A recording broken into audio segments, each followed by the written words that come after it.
Nelson Dilip Kumar இயக்கத்தில் Jailer 2 படத்தில் நடித்து வருகிறார் ரஜினிகாந்த். ஆனால் ஜெயிலர் 2 படத்திற்கு பிறகு அவர் யார் படத்தில் நடிப்பார் என்பதை தெரிந்து கொள்ள ரசிகர்கள் காத்து கொண்டிருக்கிறார்கள். இந்நிலையில் இளம் தெலுங்கு இயக்குனரான விவேக் ஆதித்யாவின் படத்தில் நடிக்க போகிறார் ரஜினி என தகவல் வெளியாகியுள்ளது.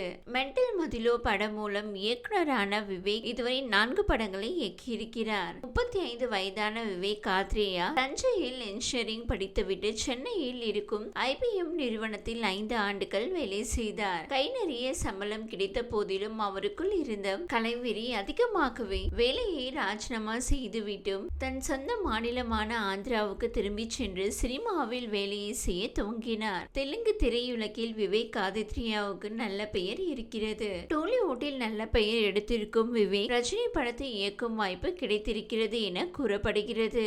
தெலுங்கு இயக்குநர்களின் படங்களில் தமிழ் ஹீரோக்கள் நடிப்பது அதிகரித்து வரும் நிலையில் அந்த ட்ரெண்டிங்கில் சேர்க்கிறார் ரஜினிகாந்த் என பேசப்படுகிறது. ரஜினிகாந்தை வைத்து படம் இயக்குகிறார் விவேக் என அதிகாரப்பூர்வ அறிவிப்பு வரும் வரை காத்திருப்பதை தவிர வேறு வழி இல்லை. தெலுங்கு திரையுலகை சேர்ந்த சேகர் கமுலா இயக்கத்தில் தனுஷ் நடித்த குபேரா படம் ஜூன் மாதம் வெளியாகி ரூபாய் 100 கோடிக்கு மேல் வசூல் செய்தது. சூர்யா தற்போது தெலுங்கு திரையுலகை சேர்ந்த வெங்கி அட்லூரி இயக்கத்தில் நடித்து வருகிறார். அந்த படத்திற்கு விஸ்வநாதன் அண்ட் சன்ஸ் என பெயர் வைக்கப் போவதாக கூறப்படுகிறது. இந்நிலையில் நானும் தெலுங்கு இயக்குனர் படத்தில் நடிப்பேன் என ரஜினியும் கிளம்பிவிட்டார் போன்றும் என்கிறார்கள் சினிமா ரசிகர்கள். தெலுங்கு இயக்குனர்கள் தமிழ் ஹீரோக்களை வைத்து படம் எடுப்பதும் தமிழ் இயக்குனர்கள் தெலுங்கு ஹீரோக்களை வைத்து படம் இயக்குவதும் அதிகரித்து வருகிறது.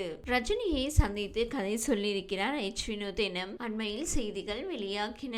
ரஜினியும் H வினோத்தும் 2 முறை சந்தித்து பேசியதாக கூறப்பட்டது. அதனால் ஜெயிலர் 2 படத்தை முடித்த பிறகு H வினோத் படத்தில் நடிப்பார் தலைவர் என அவரின் ரசிகர்கள் எதிர்பார்த்த நிலையில் விவேக் ஆத்ரேயாவின் பெயர் அடிபடுகிறது. ரஜினியின் அடுத்த பட வாய்ப்பு வினோத்துக்கா விவேக்கிற்கா என்பதை பொறுத்திருந்து பார்ப்போம். லோகேஷ் கனகராஜ் இயக்கத்தில் ரஜினிகாந்த் நடிப்பில் உருவாக்கியிருக்கும் கூலி படம் ஆகஸ்ட் 14ஆம் தேதி ரிலீஸ் ஆகும் என அறிவித்த நிலையில் தற்போது ரிலீஸில் மாற்றம் வரும் என பேச்சு கிளம்பி இருக்கிறது. அதாவது அறிவித்தபடி ஆகஸ்ட் 14ஆம் தேதி கூலி படம் ரிலீஸ் ஆகாது, பின்னர் ஒரு தேதியில் தான் ரிலீஸ் ஆகும் என கூறப்படுகிறது.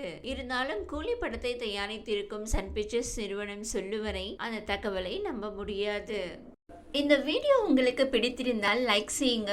மேலும் இதுபோல் வீடியோ தொடர்ந்து பார்க்க நம்ம ஒரு சேனலை சப்ஸ்கிரைப் மற்றும் ஃபாலோ செய்யுங்க.